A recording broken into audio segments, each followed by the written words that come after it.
Hello दोस्तों, स्वागत है आपका एग्जाम मंथन में। दोस्तों हम लोग आज बात करने वाले हैं विजयनगर एम्पायर के बारे में। दोस्तों विजयनगर एम्पायर जो है काफ़ी इंपॉर्टेंट टॉपिक है एग्जाम के लिए, क्योंकि ये यूपीएससी जैसे एग्जाम में भी हर साल प्रीलिम्स में एक क्वेश्चन पूछ दिया जाता है। अब चूंकि यूपीएससी में पूछ दिया जाता है और इसका अगर आप एक क्वेश्चन कर देते हैं मिड लेवल का, तो काफ़ी ये इंपॉर्टेंट टॉपिक हो जाता है। अपार्ट फ्रॉम यूपीएससी अगर इसके दूसरे एग्जाम में भी देखें तो इसके कई सारे क्वेश्चन पूछे जाते हैं। दोस्तों ये जो इस पे जो क्वेश्चन है, अगर आप कुछ घंटे से इसको पढ़ लें, एनसीईआरटी से पढ़ लें, ल्यूसेंट से पढ़ लें और भी कई जगह से पढ़ लें, तो आप इस पे जितने भी क्वेश्चन उसको आसानी से सॉल्व कर सकते हैं। हम लोग दोस्तों आज बात करने वाले हैं घटना चक्र में जितने भी क्वेश्चन दे रखे हैं उसको डिस्कस करेंगे।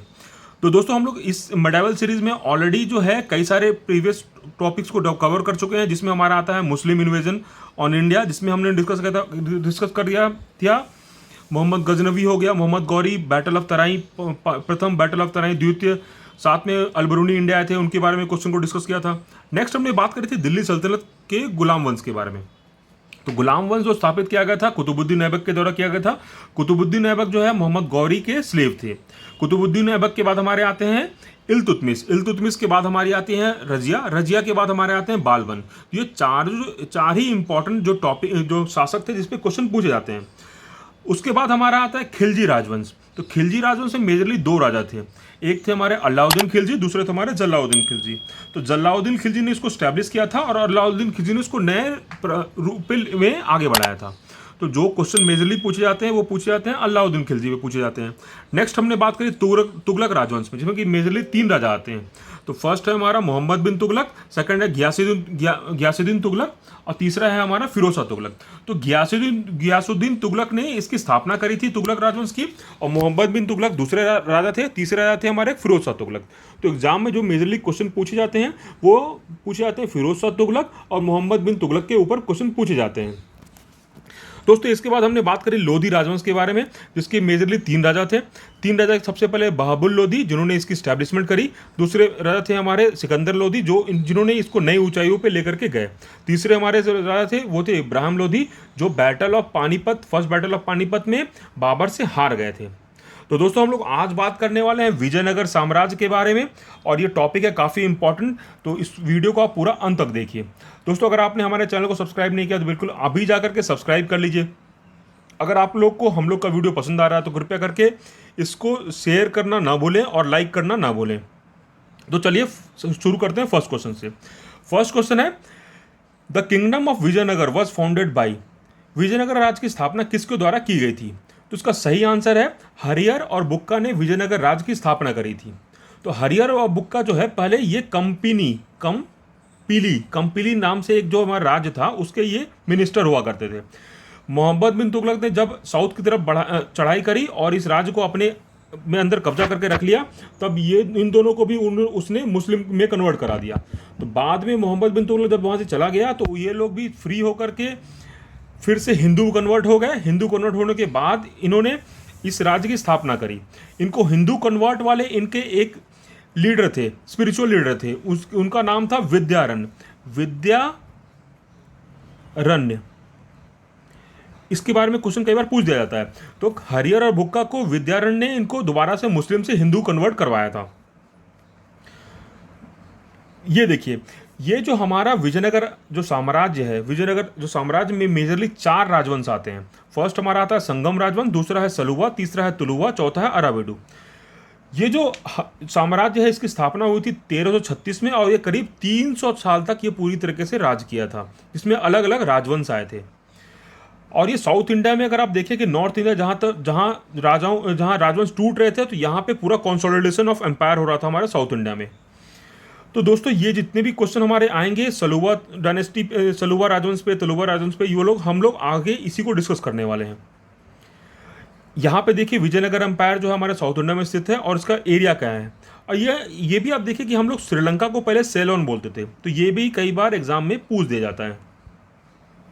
नेक्स्ट क्वेश्चन है, निम्नलिखित में से किसने कृष्णा नदी की एक सहायक नदी के दक्षिण तट पर एक नए शहर की स्थापना की और अपने नए राज्य को देवता के एजेंट के रूप में शासन करने का बीड़ा उठाया, जिसके लिए कृष्णा नदी के दक्षिण की सारी भूमि को माना जाता है? तो इसका सही आंसर है हरियर वन ने। अभी देखा हमने कि विजयनगर एम्पायर की स्टैब्लिशमेंट में किया था उन्होंने। तो इन्होंने जो है भगवान के एजेंट के रूप में जो जितने भी जमीन हमारी कृष्णा नदी के नीचे आ गई, तो उसको शासन के लिए भगवान के एजेंट के रूप में इन्होंने शासन करने के लिए अपने आप को घोषित कर दिया। दोस्तों ये जो हमारी नदी आप देखें जो बोल रहा है ट्रिब्यूटरी के बारे में, तो यहाँ पे तुंगभद्रा रिवर की बात हो रही है। तुंगभद्रा रिवर जो है हमारी ट्रिब्यूटरी है कृष्णा रिवर की। दोस्तों एग्जाम में कई बार ये भी पूछा जाता है कि तुंगभद्रा रिवर किस नदी की ट्रिब्यूटरी है, साथ में कई सारे अलग रिवर का भी पूछा जाता है। अगर आप यहाँ पे गंगा की भी बात करें तो गंगा की भी देखिए, गोमती हो गई, घाघरा, चंबल, ये सब गंगा की भी ट्रिब्यूटरी है। तो एग्जाम में कई बार पूछा जाता है, तो आपको ये सब भी टॉपिक्स को आराम से ज्योग्राफी में प्रिपेयर करना चाहिए। और भी कई बार पूछ दिया जाता है कि जो नागार्जुना सागर डैम है या फिर श्रीशैलम डैम है वो कौन से नदी पर स्थित है, तो ये हमारा कृष्णा नदी पर स्थित है। तो इस बात को भी आप पॉइंट करके नोट करके रखिएगा। नेक्स्ट क्वेश्चन है, निम्नलिखित में से किस मंदिर का निर्माण श्री लक्ष्मण देव राय ने करवाया था? तो सही आंसर है इसका भोरम देव ने, श्री लक्ष्मण देव राय ने एक भोरम देव टेम्पल का निर्माण कराया था, और ये मंदिर जो है भगवान शिव को अर्पित है। तो लक्ष्मण देव राय ने एक नए टेम्पल का निर्माण कराया था, भोरम देव टेम्पल, जो कि हमारे भगवान शिव को अर्पित है। नेक्स्ट क्वेश्चन है, महिला कवियत्री जिसने अपनी कृति मधुरा विजयम में अपने पति के विजयी अभियानों का वर्णन किया था, उनका नाम क्या है? तो दोस्तों ये जो क्वेश्चन है ये भी कई बार पूछ दिया जाता है। तो एक लेडी ने अपने पति की कृति की पूरी कहानी लिख दी, तो उस कृति का नाम था मधुरा विजयम। ये कहानी शुरुआत होती है हरिहरा वन से। तो हरिहरा वन ने क्या किया, मदुरई को जीतने के लिए 2 लीडर को भेजा। एक थे हमारे कुमार सवना, दूसरे थे हमारे कुमार कंपना। दोनों को मदुरई जीतने के लिए भेजा, और ये भेजा गया था 1352 से 1353 एडी में। ठीक है, तो अब जो कंपना थे इन्होंने मदुरई को हराने में और उसको कब्जा करके विजयनगर में शामिल कर दिया। तो गंगा देवी जो है हमारी कुमार कंपना की वाइफ थी, तो उन्होंने ये किताब लिखी थी मधुरा विजयम अपने पति की कृति के लिए। यहां पे देखिए हरिहरा वन ने दो लीडर को भेजा था, कुमार संवना और कुमार कंपना। यहाँ पे देखिए जो पूरा जो संगम डायनेस्टी है, जो हमारे अगर हम लोग बात करें विजयनगर साम्राज्य में, तो हमारी पहली राजवंश ये थी। तो हरिहरा वन के बाद आया था बुक्का वन, बुक्का वन के बाद आया था हरिहरा 2, और हरिहरा 2 के बाद हमारे देवराय 1, देवराय 2, देवराय 1 आ गए। फिर इसके बाद इंपॉर्टेंट हमारे राजा बनते हैं देवराय 2। देवराय 2 के बाद अगर आप देखेंगे तो यहाँ पे जो एग्जाम के लिए पर्पस इंपॉर्टेंट है ये है, ये 1 2 3 4 5 6, ये 6 राजा पे नॉर्मली क्वेश्चन पूछा जाता है। नेक्स्ट क्वेश्चन है, विजयनगर के पहले शासक की पहचान करें जिसने बहमनी से गोवा पर कब्जा कर लिया था। तो इसका सही आंसर है हरिहर 2। अभी हमने देखा कि हरिहर 2 कौन थे, तो हरिहर 2 हमारे बुक्का 1 के बेटे थे। तो बुक्का 1 के बेटे थे हरिहर 2। इन्होंने बेलगाम और गोवा को बहमानी एम्पायर से छीन करके विजयनगर एम्पायर में शामिल कर लिया था। इन्होंने कई सारे अलग अलग जगह को भी कब्जा किया था, उसका नाम था कनारा, मैसूर, कांची, तिरुचिन्नापल्ली को, और साथ में ये श्रीलंका से भी टैक्स इकट्ठा करते थे। इन्होंने अपने आप को टाइटल दिया था, हरा 2 ने अपने आप को टाइटल दिया था महाराजा धीराज। नेक्स्ट क्वेश्चन की तरफ बढ़ते हैं। देखिए हरिहरा 2 ये रहे, इन्होंने क्या किया था, बेलगाम और गोवा को कब्जा किया था। तो ये आप ध्यान में रखिएगा। नेक्स्ट क्वेश्चन है दोस्तों, ये जो क्वेश्चन है यूपीएससी का है, और इसमें ये क्वेश्चन को आप पढ़ के देखिए, इसमें जो सारे फैक्ट्स को दे रखा है, तो अगर आप सही से सारे फैक्ट्स को देखेंगे तो आप इसको पूरी तरीके से याद भी कर लीजिए। तो इससे क्या है कि आपका ये टॉपिक भी काफ़ी आसान हो जाएगा अगर आप उसको याद करते हैं तो। जैसे फर्स्ट पॉइंट लिखा, नरसिम्हा सलुवा ने संगम वंश को समाप्त कर सिंहासन पर कब्जा कर लिया और सलुवा वंश की शुरुआत की। तो ये बिल्कुल सही बात है। नरसिम्हा सलुवा ने सबसे पहले हरा दिया। तो वीरूपाक्षा 2 जो संगम डायनेस्टी के जो सबसे लास्ट राजा थे उनको हरा करके इन्होंने सलुवा डायनेस्टी की शुरुआत करी। तो ये फर्स्ट पॉइंट बिल्कुल सही बात है। फिर सेकंड पार्ट है, वीर नरसिम्हा ने अंतिम सलुवा शासक को हटा करके सिंहासन पर कब्जा कर लिया। तो वीर सलुवा ये हमारे तुलुवा डायनेस्टी के थे। इन्होंने जो इमादी नरसिम्हा को हरा करके नए जो हमारा राजवंश था तुलुवा डायनेस्टी की शुरुआत करी। फिर है वीर नरसिम्हा के छोटे भाई कृष्णदेव राय ने उत्तराधिकारी बनाया। तो हाँ, ये कृष्ण देव राय जो वीर नरसिम्हा के भाई थे वो राजा बने थे वीर नरसिंह के बाद। तो कृष्ण देव राय के बाद उनके सौतेले भाई अच्युत राय ने गद्दी संभाली। तो ये चारों पॉइंट सही हैं।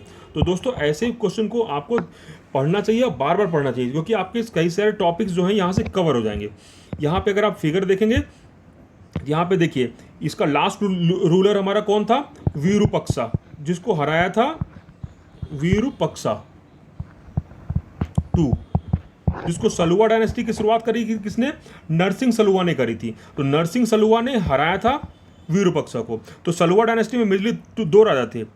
तो दूसरे राजा थे इसके इमादी नरसिम्हा। इमादी नरसिम्हा को किसने हराया था, वीर नरसिम्हा ने इनको हरा दिया था। तो ये वीर नरसिम्हा को हरा करके वीर नरसिम्हा ने इमादी नरसिम्हा को हरा दिया, और फिर उसके बाद ये 4 साल के लिए राज किए। उसके बाद इनके भाई राजा बन गए थे कृष्णदेव राय। तो कृष्णदेव राय के बाद कौन बने थे, अच्युत राय राजा बन गए थे। तो देखिए पूरी क्रोनोलॉजी में ही क्वेश्चन उन्होंने पूछ दिया है। तो ये काफ़ी बढ़िया क्वेश्चन बनता है। नेक्स्ट क्वेश्चन है, गोलकोंडा का युद्ध विजयनगर के राजा कृष्णदेव राय ने किसके साथ लड़ा था। दोस्तों ये जो युद्ध है काफ़ी इंपॉर्टेंट है, कई बार एग्जाम में पूछा जाता है, और इसका सही आंसर है कुली कुतुब शाह। कुली कुतुब के साथ गोलकोंडा का युद्ध लड़ा था कृष्णदेव राय ने और उनको बुरी तरीके से हराया था। तो कुली कुतुब शाह दोस्तों जो है काफ़ी इंपॉर्टेंट पर्सनालिटी, एग्जाम के पर्पज से काफ़ी इंपॉर्टेंट है, क्योंकि इन्होंने स्टैब्लिश किया था हमारा हैदराबाद जो स्टैब्लिश किया था। हैदराबाद का अगर आप नाम देखें तो ये पहले भाग्य नगर नाम था। ये कहा यह जाता है कि इनकी पत्नी थी भाग्यमती, उसके नाम पे ये नाम रखा गया, लेकिन इस पे भी एक कंट्रोवर्सी है, क्योंकि एक टेम्पल है भाग्य लक्ष्मी करके टेम्पल है, उसके बोला जाता है कि उस पर भाग्यनगर नाम रखा गया था। और इन्होंने कुली कुतुब शाह ने चार मीनार को भी इन्होंने ही बनाया था। तो कुली कुतुब शाह जो हमारे कुतुब शाही डायनेस्टी के फाउंडर थे, ये कुली कुतुब शाह जो ये डायनेस्टी है, ये अगर बहमानी एम्पायर की बात करें ये 5 भाग में टूटा था। उसमें से एक हमारा आता है ये कुली कुतुब डायनेस्टी, जो कि गोलकोंडा में लोकेटेड था। नेक्स्ट क्वेश्चन की तरफ बढ़ते हैं। नेक्स्ट ये देखिए कृष्णदेव राय जो है, अगर आप देखेंगे इनके बारे में तो ये काफ़ी इंपॉर्टेंट पर्सनालिटी है विजयनगर एम्पायर के, क्योंकि ये विजयनगर एम्पायर का पूरी तरीके से उन्होंने पूर्ण जीवित किया और साथ में नई ऊंचाइयों पे लेकर के गए। इन पे ऊपर कई सारे क्वेश्चन जो है पूछे जाते हैं, कई एग्जाम में पूछे जाते हैं, तो ये काफ़ी इंपॉर्टेंट है। आपको इनके बारे में बिल्कुल पता ही होना चाहिए, आपके पास कोई दूसरा चॉइस है ही नहीं, ठीक है। तो इनको जो है फेमसली बोला क्या जाता है, वो भी नाम कई बार पूछा जाता है। जैसे इनको बोला जाता है आंध्र भोज के नाम से, इनको काफ़ी फेमस है इनका टाइटल, इसके बारे में कई बार पूछा जाता है। इनको और भी बोलते हैं पेदन्ना के नाम से भी इनको जाना जाता है, और साथ में इनको देखिए मोरू रायरा गंडा के नाम से भी जाना जाता है। तो इनके जो है कई सारे टाइटल है जो एग्जाम में पूछे जाते हैं। कृष्णदेव राय के दरबार में अष्टदिग्गज कौन थे, तो इसका सही आंसर है अष्टदिग्गज 8 तेलुगु कवि थे। तो कृष्णदेव राय अगर आप बात करें तो ये काफ़ी जो है पढ़ने लिखने वाले व्यक्ति थे, और इनको तेलुगु और संस्कृत के काफ़ी बड़े ज्ञाता थे। तो इनके जो दरबार में करीब 8 जो है ग्रेट पोएट हुआ करते थे, ग्रेट पोएट्स, ठीक है। और तेलुगु लिटरेचर इन्हीं के समय में बिल्कुल पीक पे पहुंचा था। और अगर आप बात करें हम लोग कृष्णदेव राय की, तो इन्होंने अमुक्त मलयादा लिखी थी, जो कि तेलुगु में लिखा गया है पॉलिटी पे। और ये वो कहा जाता है कि तेलुगु के 5 जो तेलुगु में इपिक्स हैं उसमें से एक है। तो ये भी इंपॉर्टेंट है एग्जाम के लिए। इसका नाम क्या है, अमुक्त मलयादा। अमुक्त मलयादा लिखा गया है कृष्णदेव राय के द्वारा, ये लिखा गया है, जो कि तेलुगु के 5 इपिक्स में आता है। नेक्स्ट क्वेश्चन है, किसे आंध्र भोज के नाम से जाना जाता है। अभी हमने देखा इसका सही आंसर क्या है, तो इसका नाम है कृष्णदेव राय। नेक्स्ट क्वेश्चन है, कृष्णदेव राय का शासनकाल किस साहित्य का स्वर्ण युग था। तो हमने अभी देखा कि ये तेलुगु और संस्कृत में काफ़ी बड़े ज्ञाता थे, और तेलुगु इनके जो शासनकाल में बिल्कुल चरम में पहुंच गया था। उसका सही आंसर है तेलुगु। नेक्स्ट क्वेश्चन है, कृष्णदेव राय ने किस शहर की स्थापना की। ये भी कई बार एग्जाम में पूछा जाता है, तो उसका सही आंसर है नागलपुर। नागलपुर को उन्होंने स्टैब्लिश किया था, और ये क्वेश्चन तो कई बार यूपीएससी में भी पूछा गया है। विजयनगर का प्रसिद्ध हजारा मंदिर किसके शासन काल के दौरान बनाया गया था। दोस्तों इसका अगर पूरा नाम देखें तो हजारा राम टेम्पल नाम है इसका, क्योंकि हजार राम के नाम से ये जाना जाता है। तो ये टेम्पल जो है बनाया गया है हमारा कृष्णदेव राय ने इसको बनवाया था। और ये देखिए टेम्पल काफ़ी फेमस है, और काफ़ी इसके आर्ट आर्किटेक्चर भी काफ़ी बढ़िया है, तो इस पर कई सारे एग्जाम में क्वेश्चन पूछा जाता है। नेक्स्ट क्वेश्चन है, अब्दुल रजाक किसके शासनकाल में विजयनगर आए थे? तो आपको क्या लग रहा है कि इसका आंसर कृष्णदेव राय है? इसका आंसर कृष्णदेव राय नहीं है, क्योंकि आप 3-4 क्वेश्चन के आंसर सेम थे, तो यहाँ पे इसका आंसर नहीं है। तो सही आंसर इसका है, सही आंसर देखिए, ये सेम क्वेश्चन को अलग अलग एग्जाम में पूछा गया है, तो यहाँ Abdul Razzaq visited Vijayanagara during the reign of, तो यहाँ पे और दूसरी तरीके से यहाँ पे देखिए ये बीपीएससी में पूछा गया है, निम्नलिखित में से किस राजा के क्षेत्र में फारसी यात्री अब्दुल रजाक भारत आया था? तो उसका सही आंसर है देवराय टू। तो देवराय टू कौन थे? तो देवराय टू हमारे संगम डायनेस्टी जो हमारे पहला राजवंश था विजयनगर एम्पायर का, उसी के राजा थे, तो उन्हीं के शासनकाल में अब्दुल रजाक इंडिया आए थे। दोस्तों ये जितने भी यात्री हैं इसके बारे में क्वेश्चन पहले पूछा जाता है, जैसे अल-बरूनी कब आए थे? वो मोहम्मद गौरी के साथ आए थे।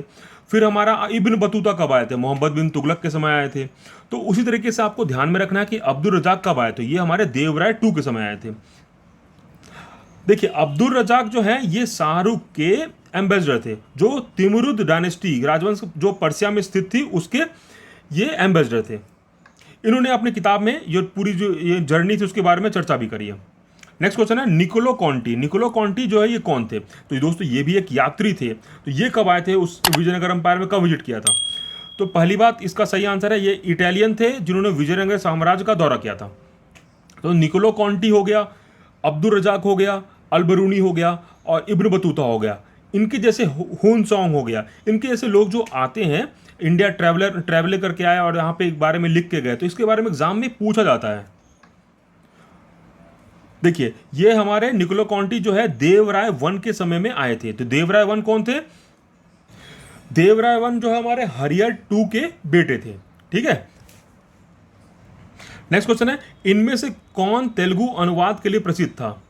उसका सही आंसर है सी मतलब कि 3 और 4। यहां पे नयना टिकन्ना जो है तेलुगु अनुवाद के लिए काफी फेमस है। देखिए 3 लोग को बोला जाता है कवित्रयी। देखिए 3 जो है मेजर जो कवि हैं उनको बोला जाता है कवित्रयी। वो हैं हमारे नयना टिकन्ना और तीसरे हमारे येरा प्रगड़ा।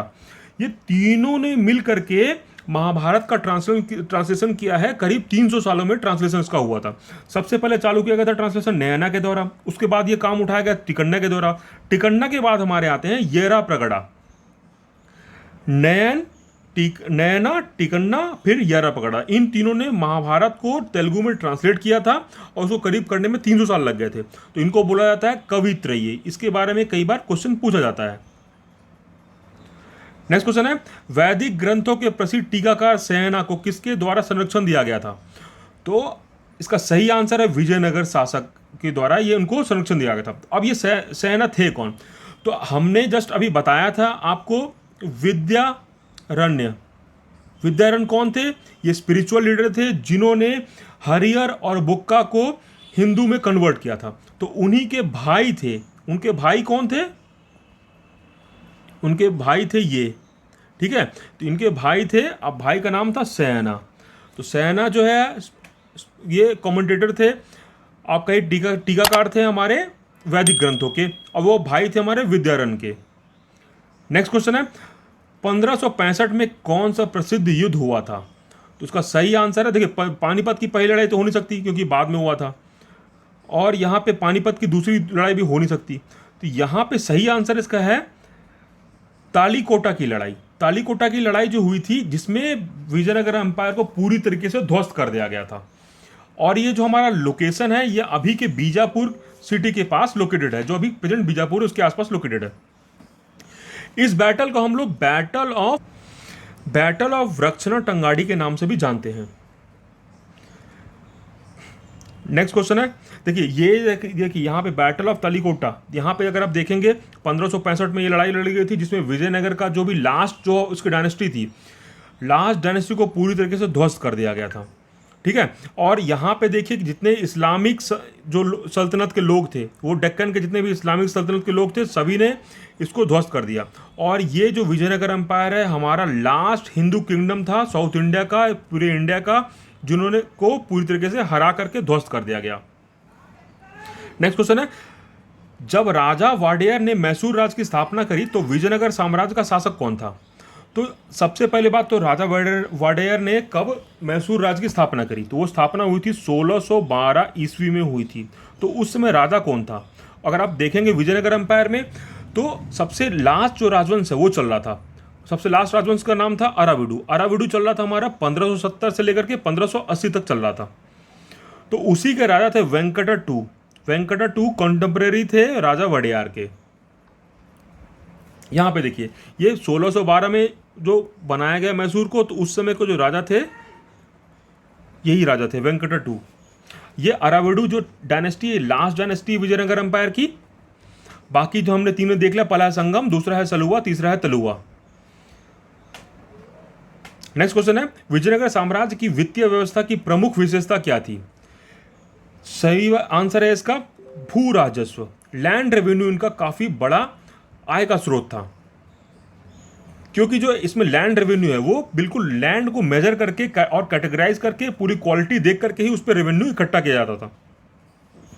वैसे तो ये जो इनकम जो इनका आता था बाकी सोर्सेस से भी आता था, जैसे जमीन हो गया, वेल्थ टैक्स भी लेते थे।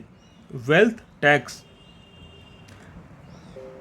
देखिए कई प्रकार का टैक्स लेते थे, जिसमें था wealth tax, trade tax, commercial tax, industries पे टैक्स, कई तरह के टैक्स लेते थे।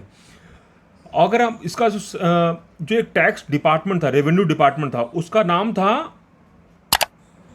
अथावने। अथावने जो है टैक्स डिपार्टमेंट का नाम था। तो ये एग्जाम में कई बार पूछा जाता है। नेक्स्ट क्वेश्चन है, देखिए ये क्वेश्चन जो है यूपीएससी में आया हुआ है, इसको आप पढ़िए एक बार। विजयनगर के शासक कृष्णदेव की करधन प्रणाली के संबंध में निम्नलिखित कथनों पर विचार करें। पहला है, भूमि की गुणवत्ता के आधार पर भूमि कर की दर निर्धारित की जाती थी। तो ये बिल्कुल सही बात है। भूमि की जो क्वालिटी के हिसाब से ही रेट्स लैंड रेवेन्यू का डिसाइड होता था। उसके बाद है, कार्यशालाओं के निजी मालिकों ने उद्योग कर का भुगतान किया। हाँ भाई, इंडस्ट्रीज टैक्स भी लगता था उस समय, जो टैक्स लगता था इंडस्ट्रीज टैक्स भी लिया जाता था। तो सेकंड स्टेटमेंट भी सही है। तो फर्स्ट स्टेटमेंट की हम लोग बात करें, जो लैंड है इसको कई सारी कैटेगरीज में डिवाइड किया जाता था। जैसे हो गया हमारा वेटलैंड हो गया, ड्राई लैंड हो गया, इस तरीके से कई सारे में इनको अलग अलग कैटेगरीज में डिवाइड किया जाता था। उसी की बेस पे टैक्स लिया जाता था। तो सही आंसर है इसका, सही आंसर सी होगा। दोनों इसके आंसर सही हैं, बोथ इसके जो है ये सही है। ठीक है, इसका आंसर है सी, ये दोनों सही है। सी आंसर इसका सही है। देखिए विजयनगर एम्पायर के जो हमारे मेजर जो इंपॉर्टेंट पर्सनालिटी शासक थे वो थे कृष्णदेव राय, जिनके बारे में कई सारे क्वेश्चन पूछा जाता है। नेक्स्ट क्वेश्चन है, निम्नलिखित में से कौन सा खंडर विजयनगर की पुरानी राजधानी का प्रतिनिधित्व करता है? तो सही आंसर है इसका हम्पी। हम्पी जो है अगर आप देखेंगे अभी के हिसाब से यूनेस्को वर्ल्ड हेरिटेज साइट है, और इस पर कई बार क्वेश्चन पूछा जाता है। और यहाँ पे कई सारे जो टेम्पल्स को कृष्णदेव राय ने बनवाया है। और ये जो बैटल ऑफ तलीकोटा होने के बाद अब उस पूरी तरीके से खंडर हो गया है, क्योंकि यहाँ पे कोई नया जो शासन काल है उसको अपने आधिपत्य नहीं कर पाया। नेक्स्ट क्वेश्चन है, विजयनगर के किस शासक ने अपना राजदूत चीन के सम्राट के पास भेजा था? तो सही आंसर है इसका बुक्का वन। बुक्का वन ने चीन के सम्राट के पास अपना एम्बेसडर भेजा था। तो बुक्का वन कौन थे? ये हमारे सेकंड राजा थे विजयनगर एम्पायर के। फर्स्ट राजा थे हमारे हरिहर वन, उसके बाद आए थे बुक्का वन। बुक्का वन हरिहर वन के भाई थे। इन्होंने भेजा था ये एम्बेसडर 1374 ईस्वी में एम्बेसडर को भेजा था।